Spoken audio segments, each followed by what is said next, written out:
A secció de gènere negre avui el llibre El gran rellotge de Kenneth Fearing i la seva adaptació cinematogràfica El reloj asesino a càrrec de Jon Favreau.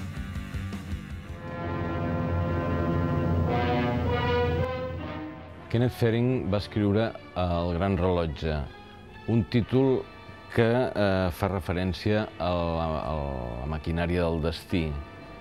Un personatge es troba embolicat en un assassinat i té d'investigar qui ha fet realment l'assassinat perquè ell és el sospitós principal.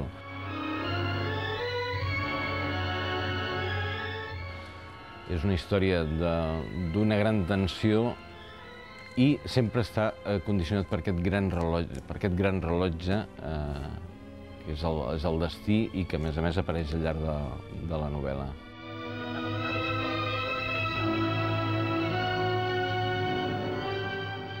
Jon Favreau en va fer una adaptació cinematogràfica clàssica, El reloj asesino, que té una gran força dramàtica i que, a més, el guionista d'aquesta pel·lícula és el Jonathan Latimer, un altre magnífic escriptor de novel·la negra americà clàssic.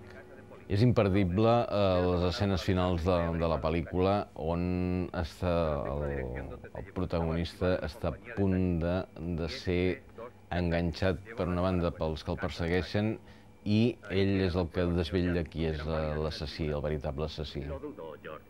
Yo creo que estás mal de la cabeza.